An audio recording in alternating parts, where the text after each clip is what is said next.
I am not who I was years ago. In fact, I bet if I ran into anyone that knew me 5 years ago, I would have to reintroduce myself to them because the current version of me would be unrecognizable to them. I am a snake that has shed its skin, essentially.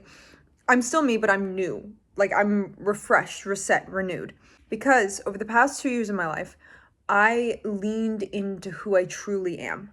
I'm no longer hiding myself. I stepped into my power. Everyone holds inherent power as a human being: talent, wisdom, beauty, capability.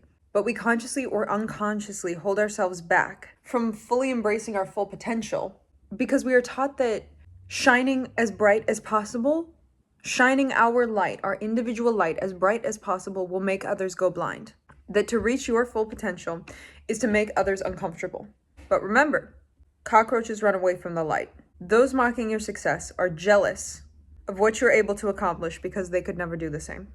And in a culture that constantly conditions us to people please and where we need to be overly nice to others, we think to make others uncomfortable, we must hide ourselves. So we do.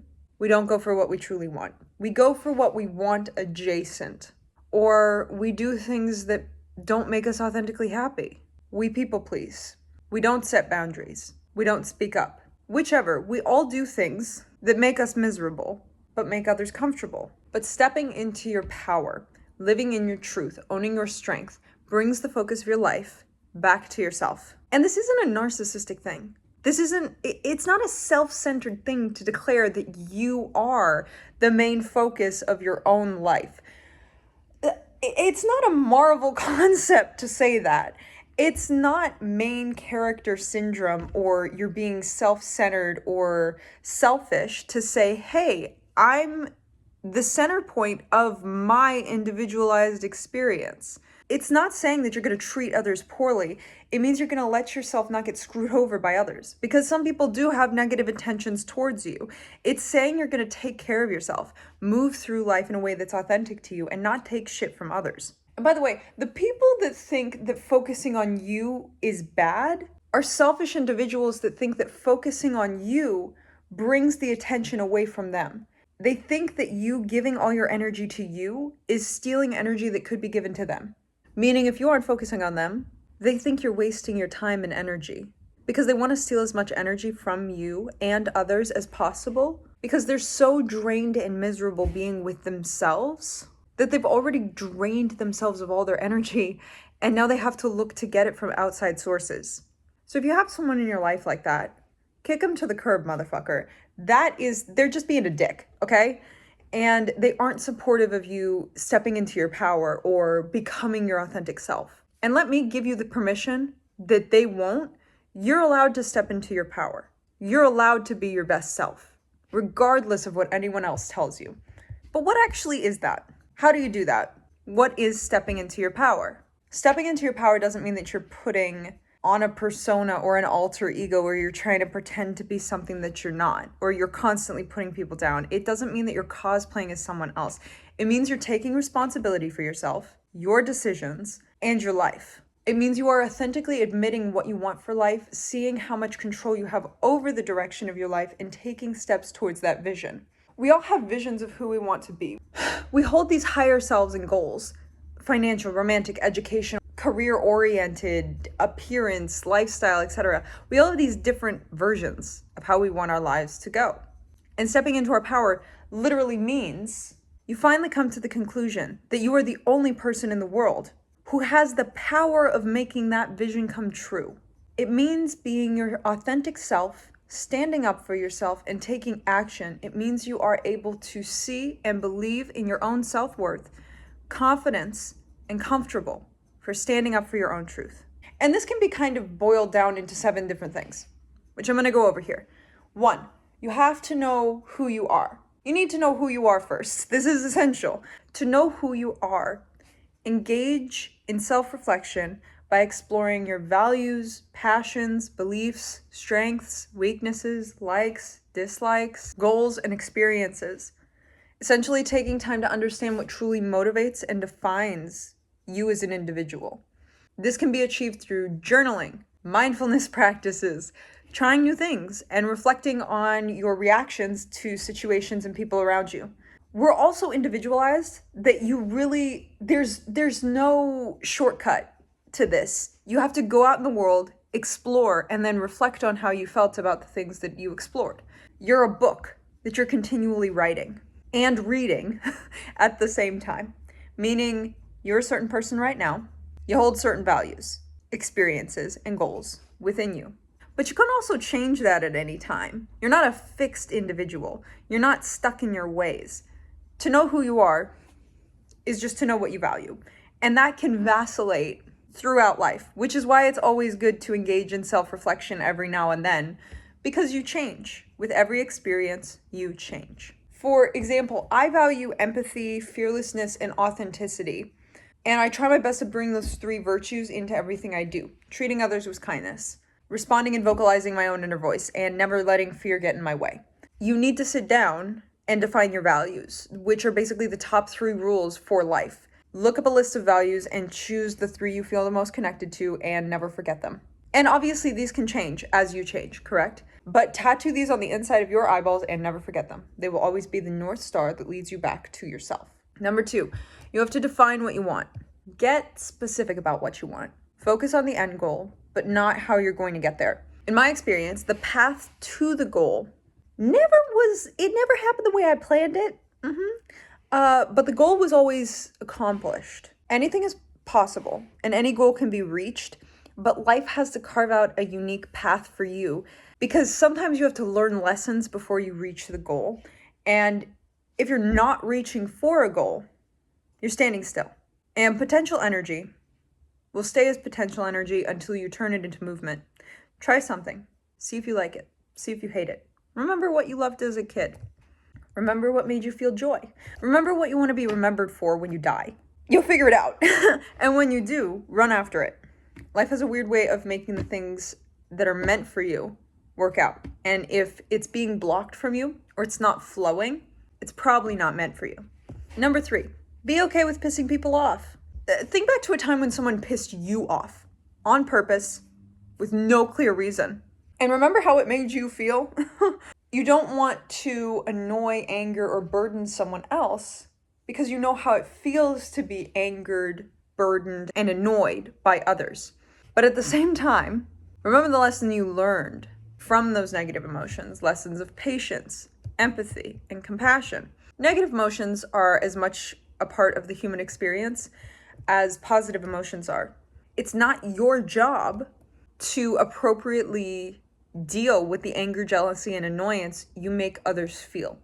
As mature adults, if they can't deal with negative emotions that you trigger within them, that speaks for their own immaturity and lack of emotional intelligence. So be okay if your dreams and going after your dreams are gonna piss some people off. That's just their own trigger that they have to deal with. The only time that other people's emotions are your responsibility is when you've behaved in a manner that has hurt someone else. And I'm talking either intentionally or unintentionally, you have caused harm to them. If they feel that they have been treated unfairly or unkindly, then it's time to reevaluate your actions so that you're not being a horrible person. But simply going after your dreams and pissing people off, that's not your responsibility to deal with. Someone getting pissed off is a them problem, not a you problem. And maybe they need to make their own lives more interesting so they don't have to obsess over yours and try to control yours for entertainment. Number 4, be okay with using your voice. We are taught to be quiet. People are easier to control if they are quiet, similar robots. The more we express ourselves, the more we speak, the more we stand up for ourselves, the more individuality we have, and the harder we are to control. Be uncontrollable. The more you are yourself, the more you'll stand out and the easier it is to be seen. The more that you're seen and heard, the more likely you'll accomplish your goals. Because your greatness and your hard work will be recognized by the people who will help you get where you want to be. Your voice is valued. Use it. And your voice doesn't always have to be words. It can be movement. It can be art. It can be whatever it needs to be to express yourself. Maybe that's a better way of putting it. Express yourself. as deeply as you can. I think number 5, be okay with being disliked. This kind of goes along with be okay with pissing people off, right? You are not put on this world to be liked. You are put on this earth to be yourself. Big difference. Big difference. Understand that not everyone is required to like you. Think of at least one person that you don't like right now. I can think of someone.